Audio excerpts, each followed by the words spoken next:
penis. Hey, wait till you find out what we've got cooking for you today. It is going to be next. You know what? Hit like and subscribe, and let's get after it. Hi, hello, and welcome to your favorite average to good to great podcast. Call it what you want.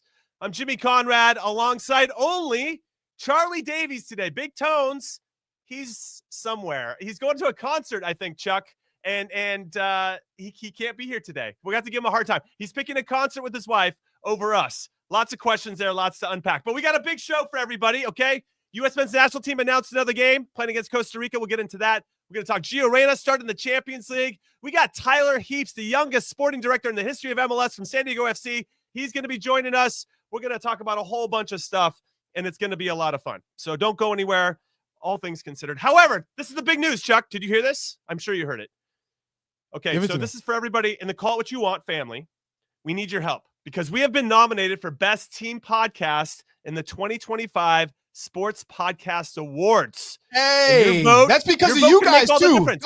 Don't forget, we are up for this award because of your commitment to this show, the comments, the engagement. We absolutely love it, and we're grateful for it. But now, show out, vote for us. Let's take this award home, and then we can do some live shows with everybody. You know what I'm saying? That's true. The more success we have, the more we can take this on the road and get to meet everybody. You could trigger Chuck in person. You know how awesome that is? Okay. So if you love the show, want to see us take home this trophy, head to the link. Okay. That's it's over there in the corner. If you can see it, it's a little QR code. Cast your vote. It only takes a few seconds, and they can help us officially solidify this as a good to great podcast. We would maybe no, this lose is the average above tag. that. Maybe this might be great to legendary. You know what I'm saying? Like, Ooh, we're making great to new iconic here. Hey, yeah, we got to raise the standards here. All right, so show us, community. Can we trigger Chuck in person? Right, the more success we have, the more we can hit the road. And there's some big games coming up. Right, we got San Diego FC coming in MLS. That would be a fun one to go to for their first inaugural game. We have FIFA Club World Cup games. We have CONCACAF Gold Cup. There's just a lot coming in. LA, Nations League. Listen, there's a lot of destinations, and you want to come hang out with us because we're fun to party with. That is a fact. All right, so first things first, U.S. men's national team announces they're going to play Costa Rica in Orlando on January 22nd, 4 days after they play Venezuela in Fort Lauderdale, and that's on January 18th. So this is a big camp for these MLS-based players. I made my name in a January camp, and I parlayed that into some tremendous success, and so did a lot of other players. And I know it's not the same because things are different, but Chuck, big opportunity to get 2 games against pretty quality opponents, all things considered. Did we go to the same January camp, by the way? I started 2005 was my first January camp. Right, but were you in the 2009 one when we played Sweden and Sasha Gleston scored a hat trick? No, I was not there. I was in the doghouse with Bob at that point. Okay. Well, you got yourself out of the doghouse, so let's go. You know what I'm saying? I did. But that was my first January camp. And the one before that, I went there with my Swedish team, and we had preseason in LA at the Home Depot Center, and we scrimmaged against the U.S. national team. I don't know if you were there. I was there in the year 2008. Before. Yeah. So you remember scrimmaging Hammarby? I do remember scrimmaging Hammarby. Yeah, that was a good one. Wow. That's a nice dot to connect. But anyway, I'm excited about this one. And the Ticos always give us problems. Played against Ticos a few times and a good challenge. Regardless who's on the field, you want to see what our player pool is all about. You want to see our depth and see who can help us in the future. Good opportunity for our players to be around this new coaching staff for maybe a week to 10 days. That's going to be a big deal, and I hope some players make the most of it. All right, let's talk about Gio Reyna, though. Very excited about this because Gio Reyna started his first game in what feels like forever. His first Champions League start since March 2023 when the black and yellow Borussia Dortmund lost to Chelsea 2-0. He played 73 minutes in this one.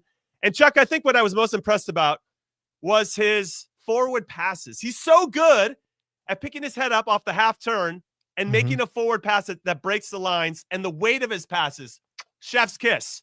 Now, I don't think he had an overall impact on the attack per se, but against Barcelona, no other Dortmund player made more passes into the final third than Gio Reyna's 6. That's according to FootMob. So that's a sign of what he's capable of against a very good opponent.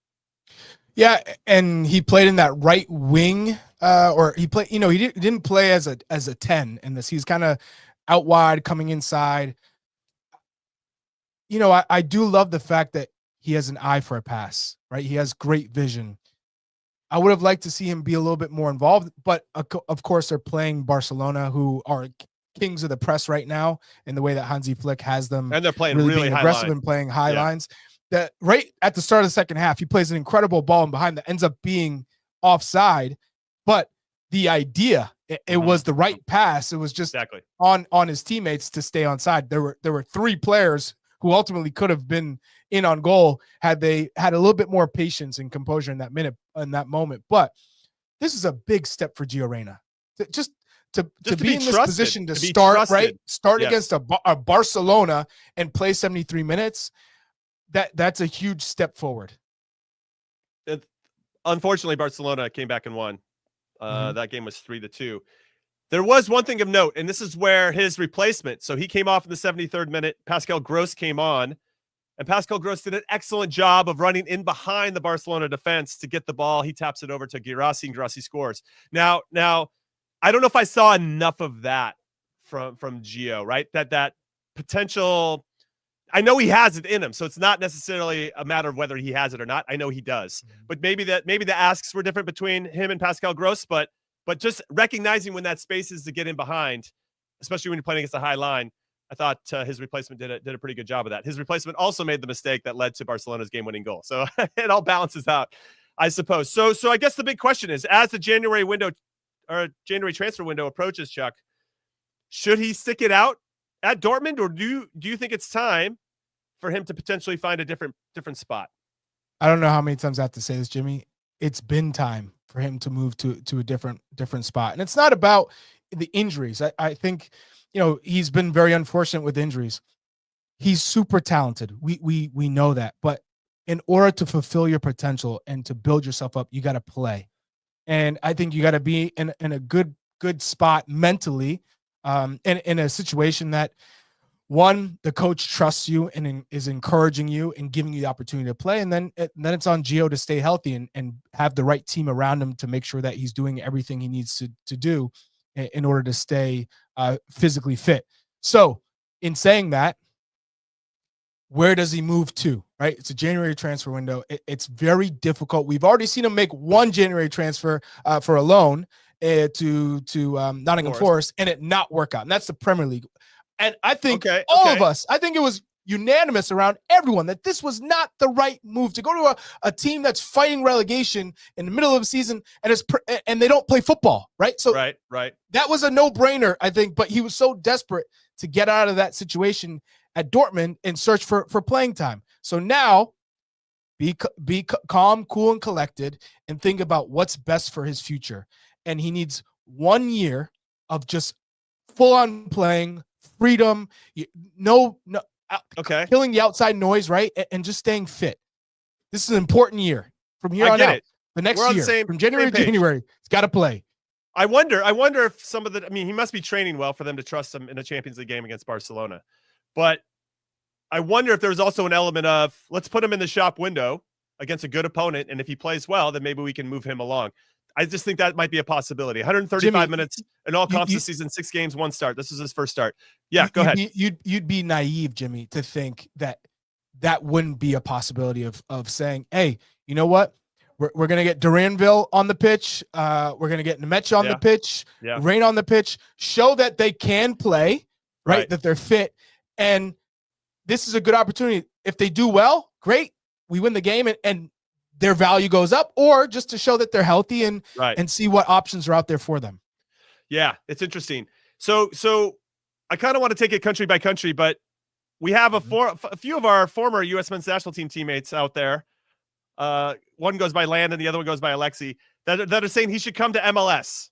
Now, if we start with MLS as one of the countries that he could come to, I just want to put my flag in the ground and say that he should go to the Chicago Fire and get round 2 of Reyna versus Berhalter. I want that. Let's make it happen. I'm putting that out into the universe because I think that's what we all want. We want a little drama, right? It just raises the stakes, Chuck. It raises that stake. Could you imagine?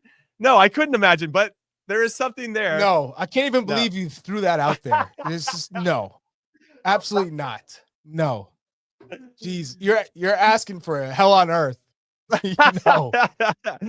Okay. So I don't think going to MLS is the answer. So I don't know if you agree with that. That's a quick one. Okay, good. Let's move on to some other options.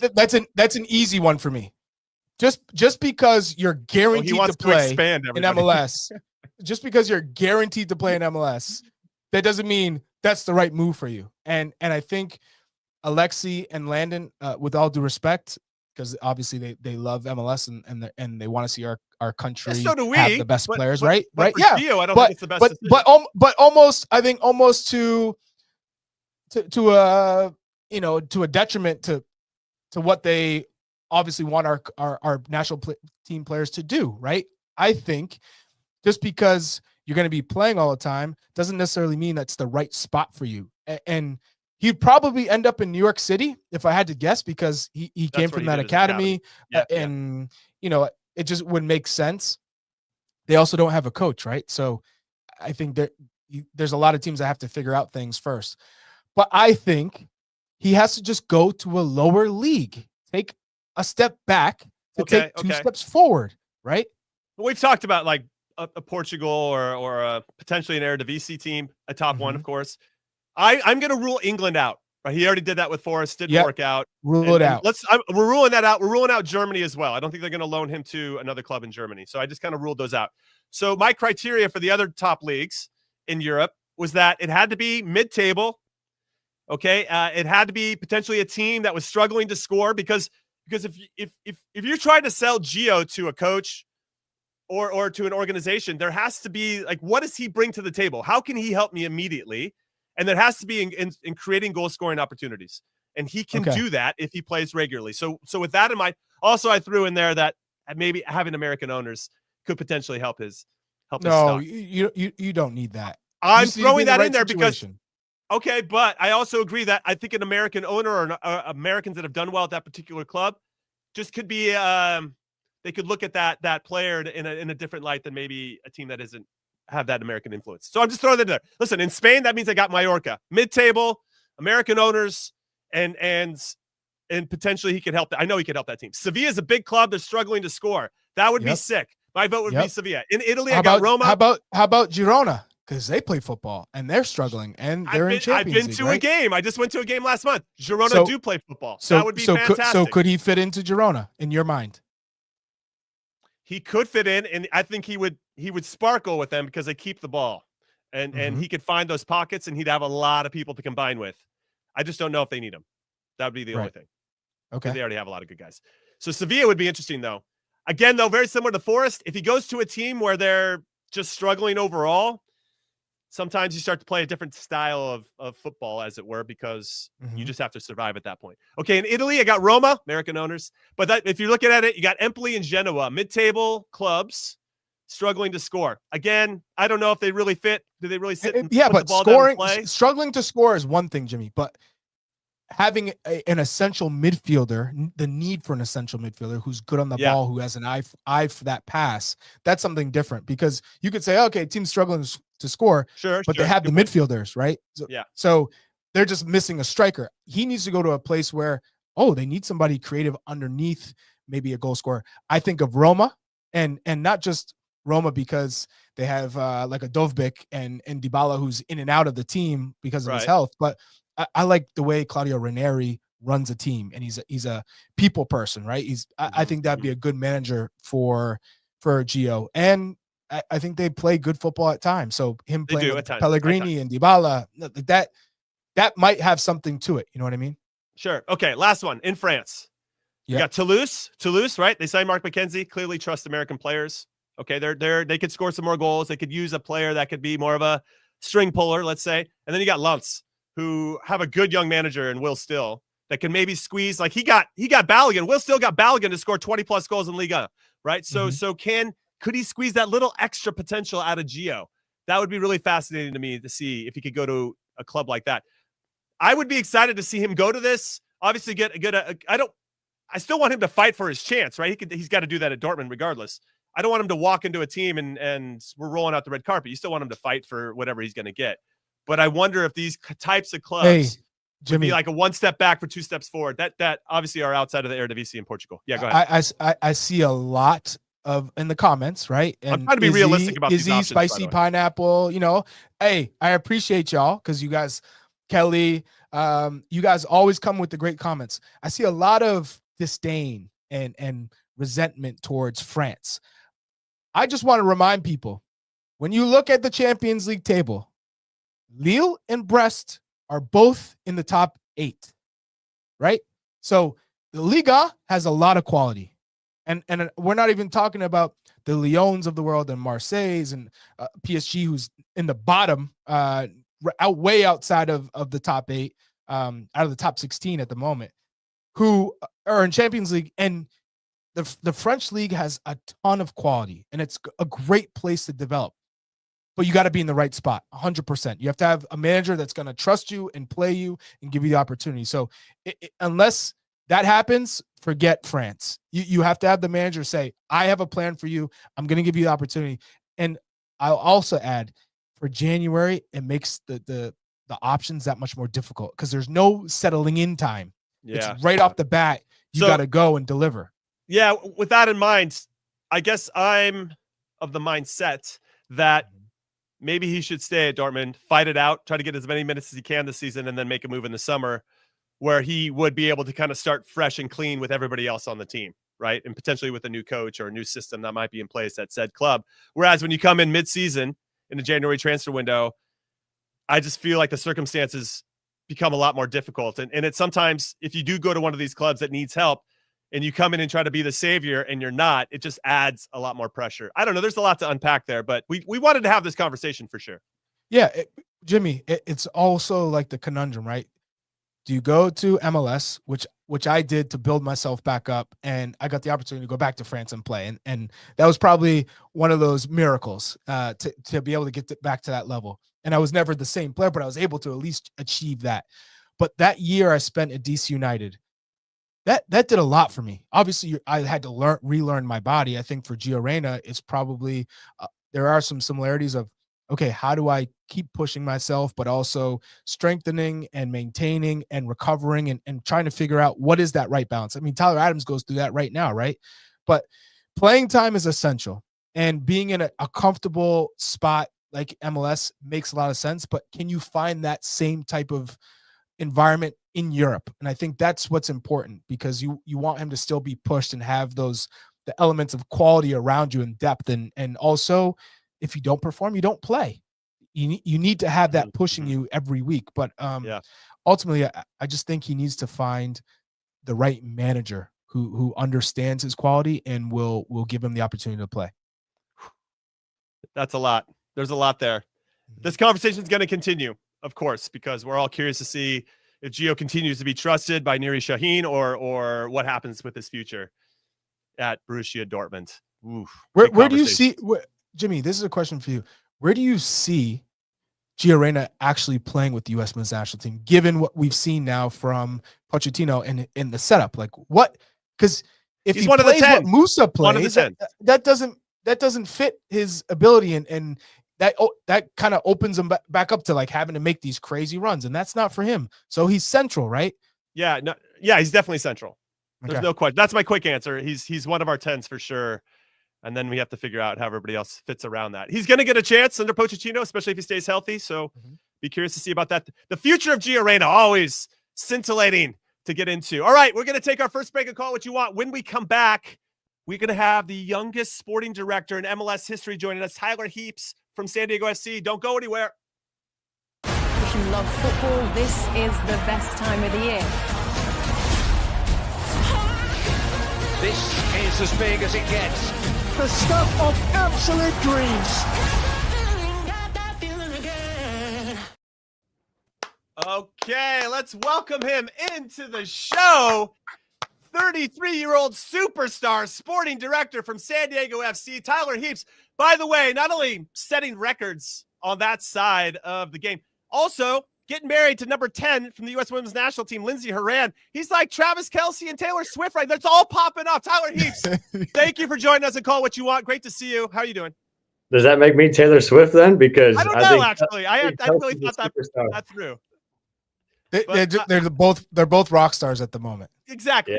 We got rock star status for both you and Lindsey, of course. So big days ahead. Appreciate you spending some time with us. You got free agencies starting right now. You had the expansion draft. You got a lot of things cooking in San Diego FC. How are you doing personally? Yeah, it's going well, to be honest. It's an exciting time for the club. It's a lot of work, don't get me wrong. And I think whenever you play a card, that impacts all the other cards. So we're just trying to get the right people in house. That's only from a staff standpoint, but also from a player standpoint. And we're going to have a lot of announcements coming very soon, but it's also full of excitement. We've got a jersey coming out tomorrow. We've got players coming into market after the holidays. We've got a training ground being built by the second. So we're really excited to get in front of the fans. So I want to say over the past 5-6 years, we've had, expansion sides come in and do particularly well, where in the past it usually wasn't the case. Is there a model that you follow that you say, okay, that's the example we want to maybe not copy, but emulate? I think we did a lot of analysis of the last expansion sides, because to your point, there's been some really good and successful ones, and there's been some not so good and successful ones that have now been able to turn that around. So I think from our side, it's about finding the balance. I don't think we'll match any one of those. We're also a bit unique in terms of coming in as a part of a bigger organization of Right to Dream. So we have the foundation set in place, but we also know that it's the most unique league in the world. And we can't come in with the standpoint of we're going to do exactly what we've done in Denmark, for example, because it just wouldn't work here. So we need to make sure that we stay true to our principles, but we also are flexible in the sense that we're coming into this league with the rules that it has and with the travel schedule and everything else that goes with it. And we need to make sure that we do what we think is the best for us. So, Tyler, I had the opportunity to travel to Accra in Ghana in 2014 ahead of the World Cup. U.S. was playing them in our group, and I did a trip to visit all those countries. And I got to sit down and hang out and see Right to Dream in Accra with Tom Vernon, the founder of the academy. And I haven't spoken to him in many years, but fantastic guy. It's incredible to see how much it's grown and how it continues to grow. And now it's here in MLS and in our backyard. Really exciting times. Talk to us about Right to Dream and its ultimately its mission statement and how that is going to permeate through your first team. Yeah, I think it's why I'm here. I think it's why a lot of people are in this organization. First and foremost, the people are unbelievable. I mean, when you go to that facility in Ghana, like, it really just level sets everything. It shows you that life is about a lot more than winning and losing on the next day.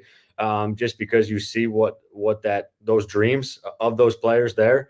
It's the same now in Egypt as our location just outside of Cairo. And I think it embodies what we want. First and foremost, the values that we're driven by, the people that we bring into this organization. We believe in young players. We believe in all players. And I think you'll see that. And hopefully we're able to do that here in MLS. We'll hopefully have a pathway very quickly of our own academy where you can see these kids that have grown up in this Baja region, who a lot of them have had a ton of success, but have had to leave San Diego to get it. We want to be a pathway where these kids are able to see themselves come into the game. And I think we'll hopefully be able to do that in the coming years. Tyler, I always find it hard to balance youth and giving them the opportunity to play and develop with winning, because for a fan base, it's one thing, like the Philadelphia Union, for instance, you're accustomed to seeing youth come through the system, but at the same time, you want your team to be able to compete and win. So how do you find that balance? Is there a one size fits all? Like, how do you go through your mind in DPs? I mean, obviously you already have Chucky Lozano, but the rest, and how do you position your team to develop, but also maybe compete for an MLS Cup? Yeah, I think the word balance is really key in how you even explain that, right? So I had the opportunity to be at Monaco, where I think we had a ton of success doing this. And it's about the talent that's coming through. And I think it's about not only the talent and preparing them as quickly as possible, but it's also giving them an opportunity. And I think our head coach, Mikey, says it well, of these guys will surprise you. I think sometimes the people, you can watch a training session, you can realize, oh, we don't think this guy's ready. But sometimes when the lights turn on and you kind of roll the ball out there, you know this, right? These young players sometimes really do surprise you, and they show you that their level is that much higher, and they're willing, because sometimes they're willing to take risks. They're willing to do things that some of these veterans might not be able to do. So for us in year one, it's really important to get that balance right. So we'll have guys like Irving Lozano, who obviously we have a lot of expectations for, and the expectations are that he comes to this league and he succeeds. but it's also about him putting his arm around the next guy and saying, Tommy Angel, and saying, hey, we're in this together, right? How do I make you successful? How do you help me be successful? So we need to create that culture within the locker room, and we need to make sure that we're both pushing in the same direction. And it doesn't matter if somebody's 18-year-old or they're 25 and later in their career.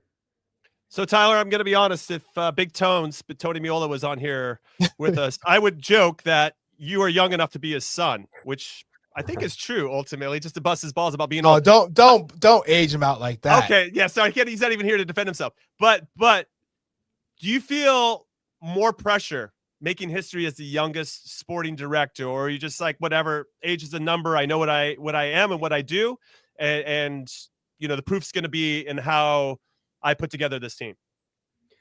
I think pressure's a privilege, right? I think there's pressure in any role. And I think this is a huge opportunity. Everybody saw the price tag of what this franchise is, right? And our expectations are to come into this market, which has been crying out for probably an MLS team for a long time.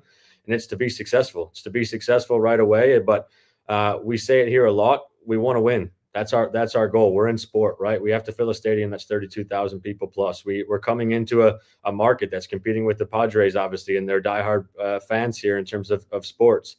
But how we win and who we win with really does matter. So I think in this league, we need to make sure that we set ourselves up for sustained success. And when you're in a salary cap league and you see the list of expansion players, yeah, there are unbelievable footballers on that list. Don't get me wrong. But we need to make sure that we're taking players to make us successful in year one, but also allowing us to be successful in the years to come. And I think that's where our academy and our pipeline and the players that we bring in are really important for us and keys to that. Tyler, let's be real. You have you're in a situation that clubs wish they were in. You have San Diego. My parents live in San Diego. My brother went to San Diego State. It's a dream location.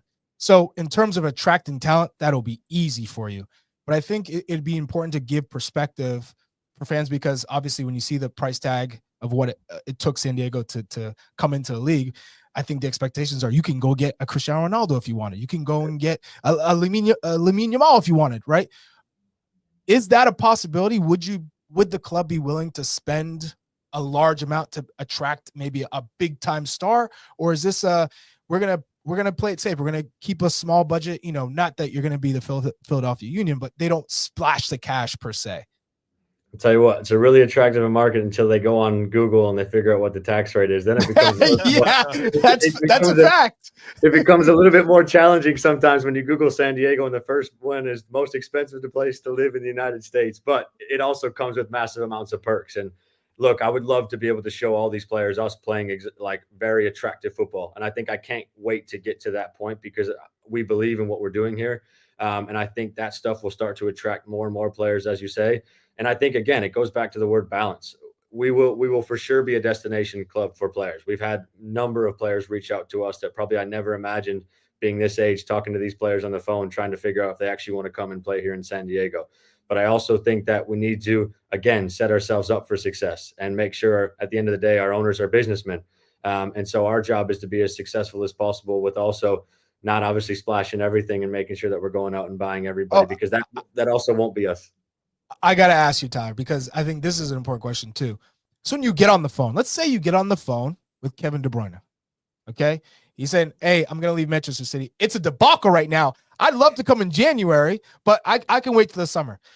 How do you know if this is a player that's going to give everything for the club, you know, and not take that big paycheck and say, yeah, I'll play, but I'm not really in it. I'm not for this particular project. Like, how do you decipher what's real and what's guaranteed success in that way, even if they're not scoring 20 plus goals versus, hey, I'm here to just take a check and kind of that guy needs a lot of sunscreen. If you get De Bruyne, Tyler, I'm just saying, bring the sunscreen for Kevin De Bruyne. We got a partnership deal coming because these Danish guys, they also need it. But it's honestly, Charlie, it's the hardest question to ask. And we dealt with this in Monaco firsthand, right? Because we're also in a place that is really nice to be, and it's really easy to get complacent. It's why it's so impressive what Ricky's been able to do at the Galaxy, because they hit it out of the park with him. Because that guy, when you watch him play, he gives everything for the badge. Mm-hmm. And I think that's what's really important for us to make sure that we get these DPs right. And I think Irving is a good example. Like, Irving's calling me every day saying, I can't wait to get started. I can't wait to get started. And you saw whenever we announced him, like there were 10,000 people there chanting his name. Like, I think it means more to him. And I think you need those people, especially in your DPs, where it means more because you're creating a culture from scratch. And I think you see too many people that are going through the motion, and that's a ripple down effect to the guy that you draft out of college, right? You need to have those people at the top level that are motivated to be great. And I saw it firsthand in Monaco, right? It didn't matter. We could bring in the best player in the world. If he wasn't focused and if Monaco was turning his head, that best player all of a sudden becomes a bad player very, very quickly. And so we need to make sure that it's that balance. It's the right footballer, but it's also the right person. All right, let's talk a little bit about your past because I'm very curious about this, and it's awesome. Head of recruitment and insights at the Right to Dream Academy, which we touched upon. Head of analysis and insights at AS Monaco, and then 6 years with U.S. Soccer as director of sporting analytics and head of analysis. So you take all that information and all that experience, and now you're wearing a different hat. How do you apply, or I guess, how do you prepare for what you're now doing, which probably involves different decision-making, or at least the responsibility of this is the decision-making than what you did in the past?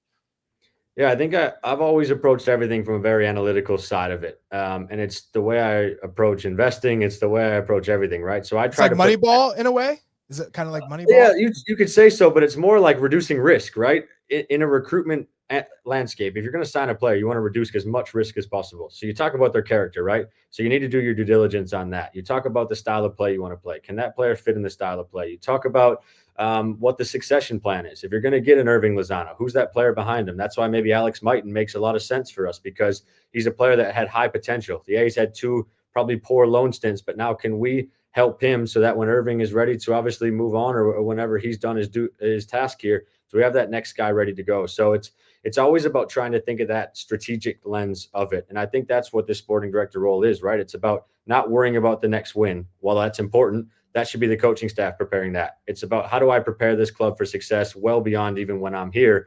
Because yes, I'm young now, but even I don't want to be in this role for the rest of my life, right? So it's how do we set the club up for success, and how do we communicate with the business side and making sure that we're in alignment? How do we help support the season ticket holdings? Because that's also really important. So it's about overseeing all that sporting operations department and making sure that it's not just about what happens on Saturday and that impacts our entire week.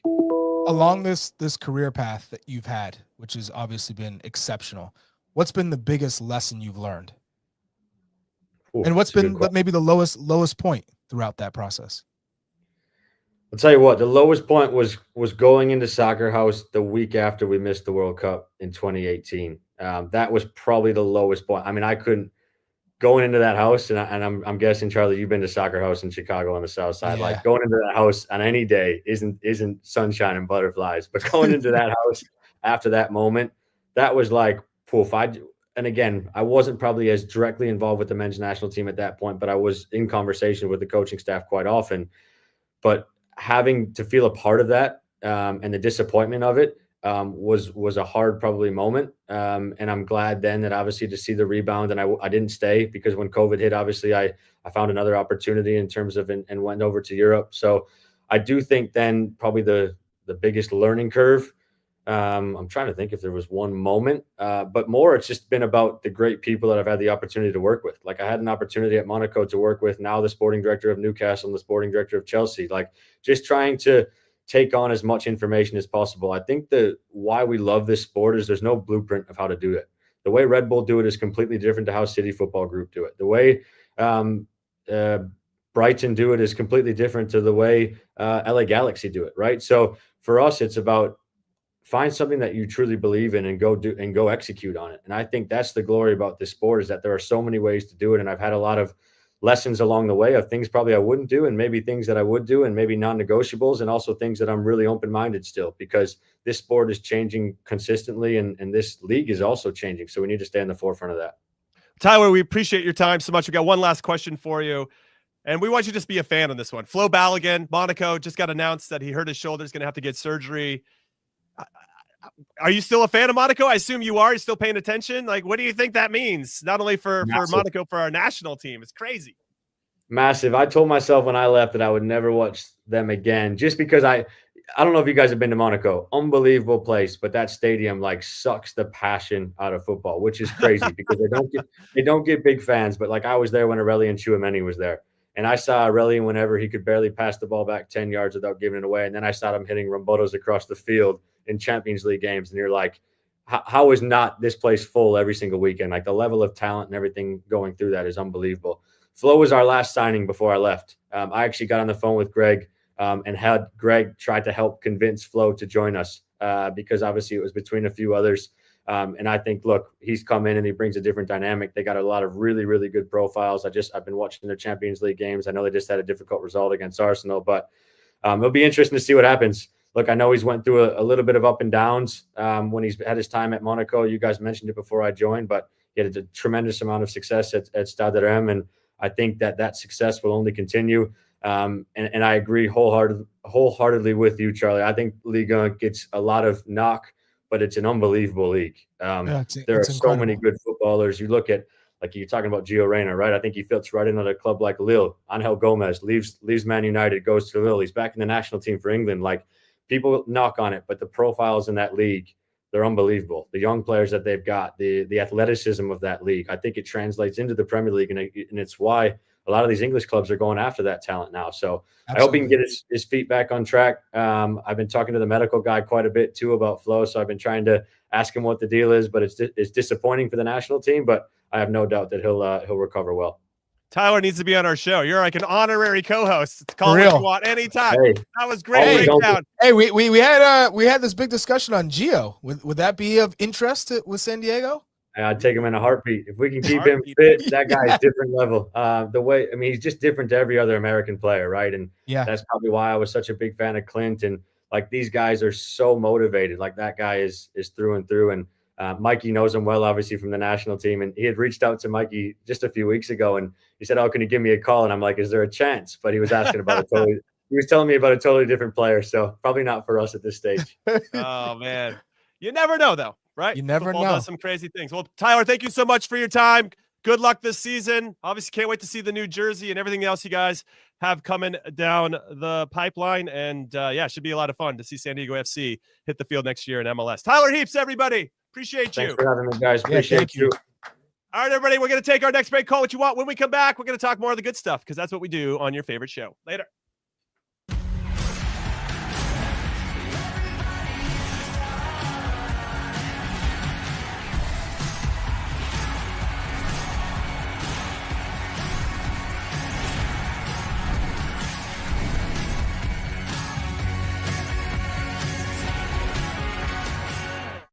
Well, Americans, they've got no one really coming through. They haven't really got no great players. I can't think of a top American coach I can name off the top of my head.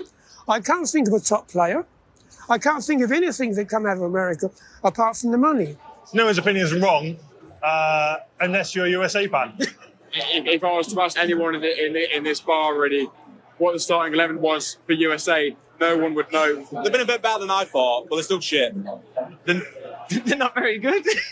Shite, mate. Horrible. You name me one American player that you can name. Not to be rude, but who are they? Who are they? I think the Americans, I think they think the best at everything. Let's play soccer. I want to play soccer. I played soccer since I was 2 years old. It's football. It's football. It's not soccer. They've got it wrong. I don't think they know about football. They still call it soccer, don't they? Soccer. Okay, they're trying to trigger us. They're trying to trigger us with that promo, by the way. Triggering the hell out of me hearing some of that. I just get my blood gets up when I hear that. They call it soccer. That's soccer. So lame. The whole thing. Yeah, like, especially since it's an English word. Yeah, it's bloody football. It's bloody football, mate. Still haven't beaten us in a World Cup, right? They have not. I don't know. This is incredible.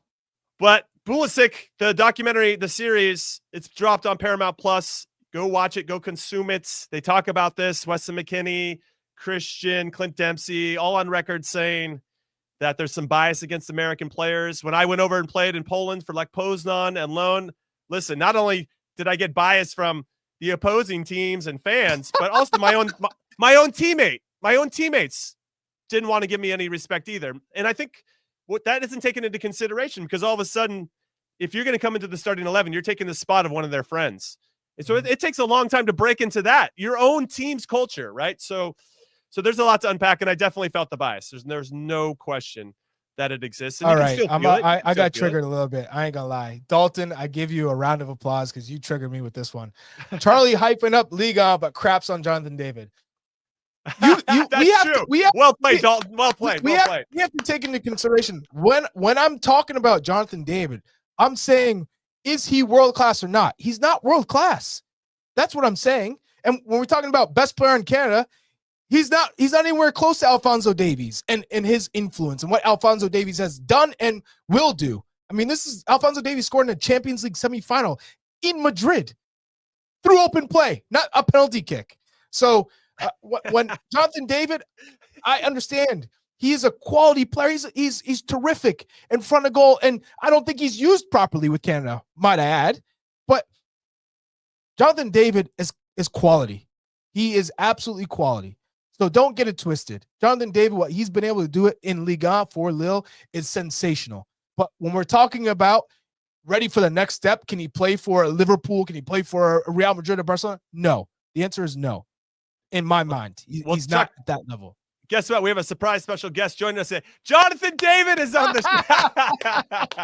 What up, Jay? What up, JD? I wish I could pull that card and make that happen. That would be next level. Des, got to write it down. Producer Des, make that happen. We got a surprise. Hey, I've been called the Rock multiple times. I'm giving Rock vibes, with your black turtleneck. I just need the gold chain, huh? Maybe a little bit of a Rock, a little bit of Steve Jobs. I'm vibes. I'm picking Steve Jobs. What? I'm not giving you no Steve Jobs vibes. Yeah, Steve Jobs wears black on stage. He had that black turtleneck. Come on now. Okay. You're giving me Savage Garden vibes right now. Isaac says Blink 182 is inner Liam Neeson with the black. You're giving me that indie rock vibe right now. Maybe Chris Martin, Coldplay. You would take that, right? Well, let's get back to Americans can't play, Chuck. Yeah. Okay. Because we just had, for the first time ever, an American assist an American in the Champions League. Timo Weah dropping a dime to the back post for Weston McKennie to give us a little golazo, which he did against Barcelona in the COVID years, right? In the Champions League as well. So he is known for scoring big goals with a little scissor kick, little side volley scissor kick. Into the net. That gave Juve the big 2-0 win against Manchester City. Now, Manchester City have only won 1 out of the last 10 games, which actually sounds crazy to say out loud, given how dominant they've been over so many years. But still, an impressive achievement for Juve overall and for Weston and Tim, who had just come on the field as subs. Like 6 or 7 minutes later, they combined to score this goal. And, of course, when I went and kind of looked on social media about the responses to this, dude, there are so many haters. It's too many haters. So many haters. Way too many haters. Let's say two Brazilians connected on that. Oh, it'd be Jogo Bonito this and Jogo Bonito that. Yeah, like calm down. This happens all the time. Like if this happened with AC Milan and Cafu did that and Kaká finished it, right? Oh, dude, we would just see it nonstop. Americans do it. Well, Man City's not very good right now. And the game had opened up. They came on as subs. There's always some goddamn excuses when it comes to Americans, and it drives me crazy. Now I got triggered, Chuck. God damn it. Hey. Anyway, what a goal, by the way. What a goal. Absolutely incredible from Timothy Weah and Weston McKennie. And I'll also add that they've both been super influential this year. I think Timothy Weah has done an incredible job of establishing himself as an attacking player with Juve, both on the right side, on the left side, up top as a number 9 when Vlahovic wasn't firing, when he's been out of form. Also, he's been injured, or it feels like Timothy Weah has gotten the opportunity because Thiago Motta thinks that he has value and adds value to the squad and has a lot of quality. And then I'll throw in Weston McKennie playing in an advanced role. He just has a knack of it reminds me of Michael Bradley in the sense of incredible timing with runs out of midfield into the box or at the top of the box. But I think where he's just improved his game so much is, yes, his delivery. I mean, the initial ball to Timothy Weah, right? We've seen him play that in the world in the national team multiple times. I just love the fact that he's continuing to grow as a player on the pitch and his influence higher up the pitch. So he's kind of broke the mold of being like a number 6 because he can cover so much ground because he's given you so much in the attacking half, the late runs, and he's super dangerous in the box. So I absolutely love it. I love that whole play because he got himself in a good spot to receive the ball at midfield. This is Weston McKennie. Then he sprays the ball wide, and then he changes his speed. I know the first cross from Timo Weah to Vlahovic at the near post got blocked, and then Timo dropped that one to the back post. The space kind of opened up. Perfect timing, great finish, of course. But there were other elements. It wasn't just the cross and the finish. There were other elements to why that play even developed, and I thought that both Timothy Weah and Weston had significant impacts on why that sequence played out the way that it did. Now Weston said after the game, I play my best football when people doubt me, or I think he said that in the documentary, excuse me. But I just really appreciate how this guy bounces back from adversity. That's a gift, and he's shown it multiple times. Now, another funny stat. Yeah, it is. Another funny stat about Weston McKennie. He's played 29 games in the Champions League, and that gives him 6 goals. And then Christian Pulisic has played 59 games in the Champions League. He's got 11 goals. This is all time. So in roughly half the games, Weston McKennie's scored at a pretty good clip in the world's biggest club competition. There needs to be some love for him for that. We just saw the list overall. Pulisic has 11. Then you have Weston McKennie. This is all time Americans in the Champions League. Weston has 6. DeMarcus Beasley, baby, let's go. He's got 4 all time. We love ourselves a little bit of bees. So let's then talk about Yunus Musah. Milan barely got a result against Red Star Belgrade. I thought Red Star Belgrade was very good in this game and very hard done by to lose that one 2-1 at the end. Tammy Abraham came on and scored the winner. Yunus Musah gave up the ball, though, and the goal that Red Star scored, he gave up the ball in a bad area about 30 yards away from goal, got stripped, and they end up going on to score. Not his best moment. What's funny is that we talk about Yunus Musah primarily being used out wide. He gets to play in the middle, and he makes a pretty serious mistake that thankfully Milan rectified by scoring that late winner, Chuck. Yeah. I think we're still trying to figure out where Yunus Musah's best position is. I think Fonseca is still trying to figure it out. He has so much quality, right? But we think, given his potential, that if he can develop in the attacking half that game, right? That final ball, scoring goals, because when he takes that shot in the friendly against Brazil and hits the crossbar, right? We're thinking, where the hell is that? We got to see more of that more often. He has it. He has the ability to do it. He just has to go out and do it. Same thing of beating people on the dribble. He can do it, but it's almost like he only does it when he has to do it, when he has to get out of trouble. Can he take the initiative and run at people, put them on the heels to create? And it feels like sometimes he's holding back. And I want to see him continue to grow and blossom and push the envelope, be a little bit more uncomfortable, be a little bit more attack-minded, because he can be that. But I also think it's whatever the game is dictating is kind of what you see from him. And he's still young. He's so young. So he has a long way to go. And I think he's still trying to figure that out. So I think it's just most important right now that he's getting playing time and he's trusted because he does have that ability. And both Pioli and Fonseca have thrown him out there, right? And I think Pioli almost to a disadvantage because he played him all over as more of a plug and play, where if someone was injured, oh, you're playing right back. Oh, you're playing left mid. Oh, you're playing right mid. Whereas Fonseca sees him more as a right winger at the moment because he's so good at keeping possession. So in the end, I'm just happy he's playing. Oh, ultimately, I agree with you. But if he doesn't perform well in the middle, it just makes more sense. And Mauricio Pochettino and his staff will be evaluated in the same way. This is why we put him out wide. All right, some other players in our player pool that played midweek. We had PSV lose to Brest in the Champions League 1-0. What was unfortunate in that particular game, I thought PSV were pretty good to start the game, and then Brest started to grow back into it. They scored the goal. The player that Malik Tillman was marking at the back post ultimately was the main catalyst for their one goal that they scored. So that was a little bit disappointing, but overall, he found himself in good spots. Just no goal contributions to show for it. Played 83 minutes. We have Tanner Tessman came on for Lyon in the 3-2 win over Frankfurt. He was subbed on in the 81st minute. Johnny Cardoso comes back into the team. First time playing since he picked up that injury versus Jamaica. He played the first half against Petro Cube. Real Betis ended up winning 1-0 in that one. So good to see him getting some minutes and getting the start from Manuel Pellegrini. My former teammate scored the goal, by the way. Who did? Cedric Bakambu.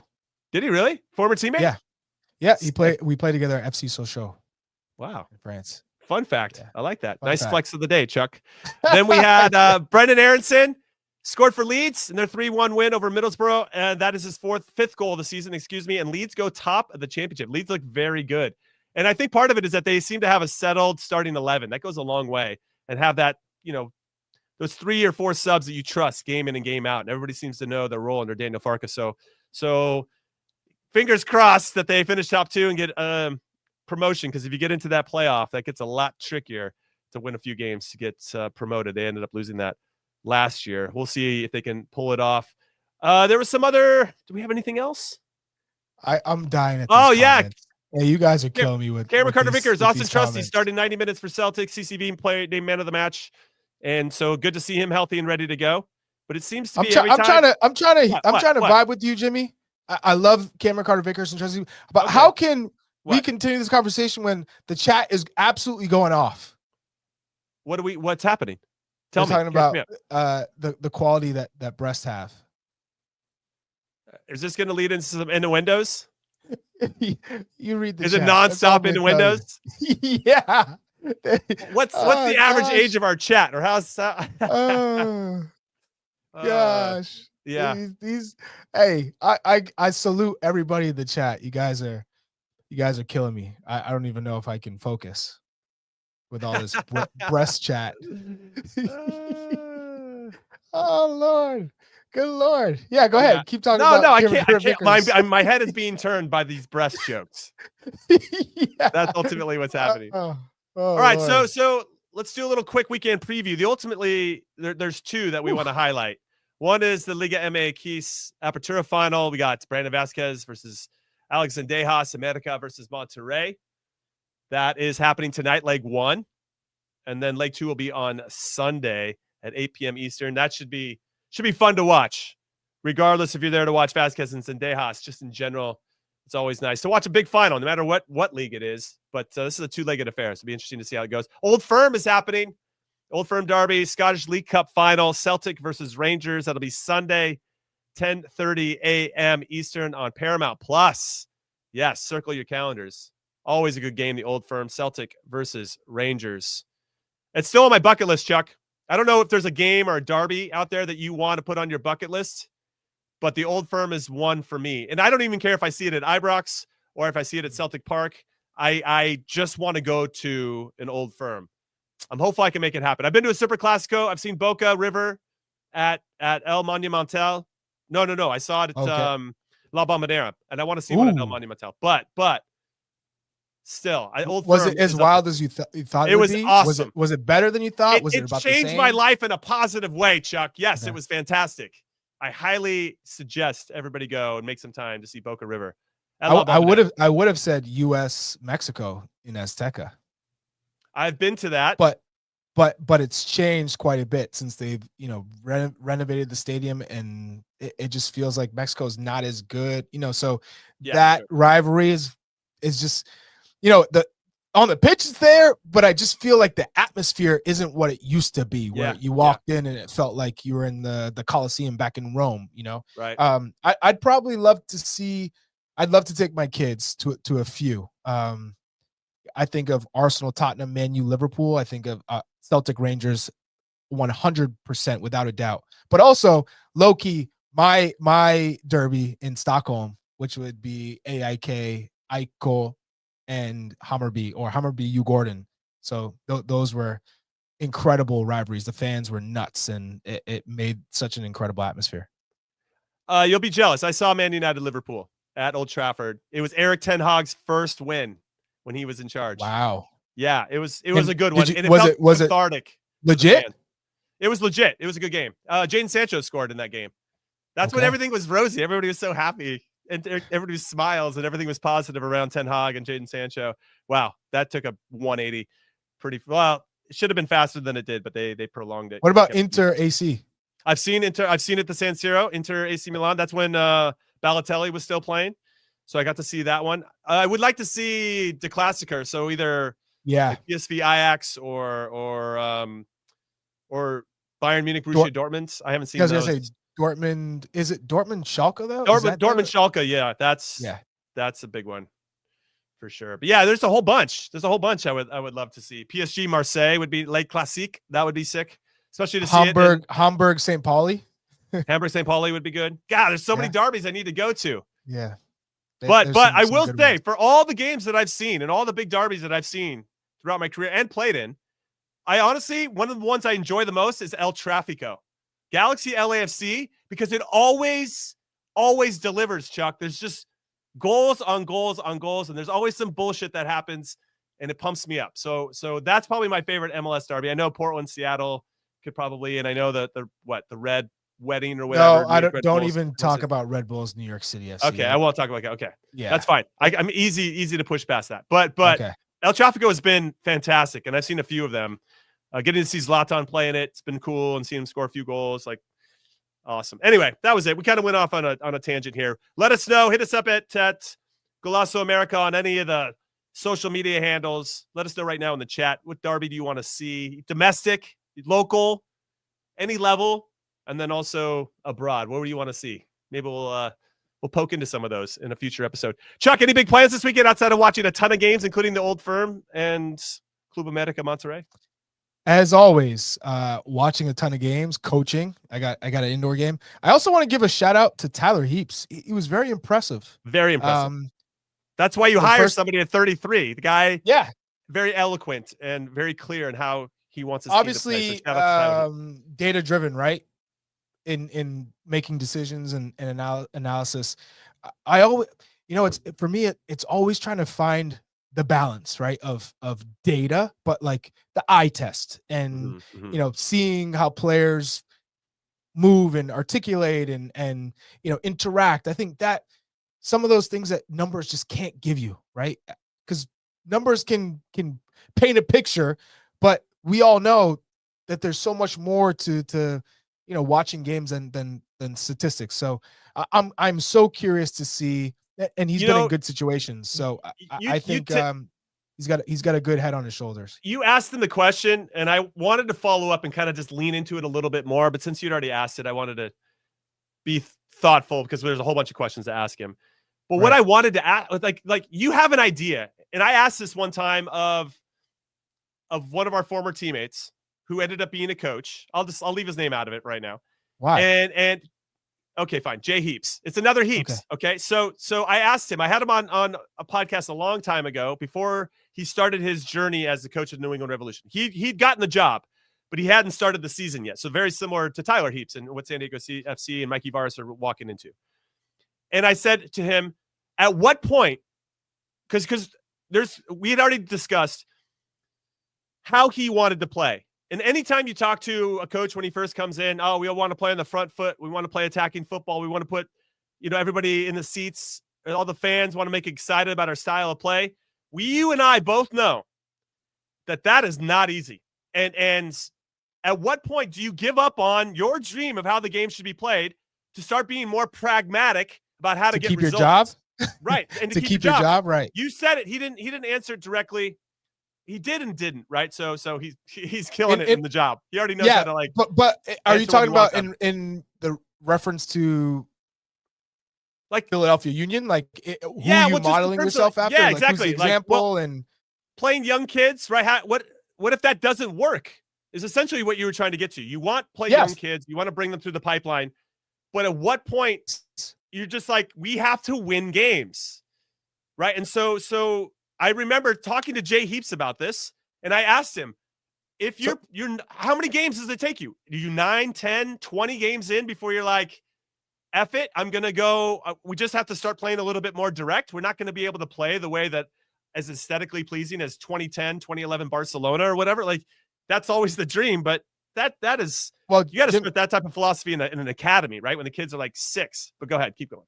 Yeah. Well, Jimmy, I think that's, I wish you brought him up earlier because I played for him in that time. So he played against him, and then he turned into the coach, and then I eventually played under him for the Revolution when he was in that phase of okay taking over a really terrible team, almost no quality whatsoever, and then having to get some veterans in. Do you still talk to those teammates? I guess you're throwing them under the bus. No, right no, I don't.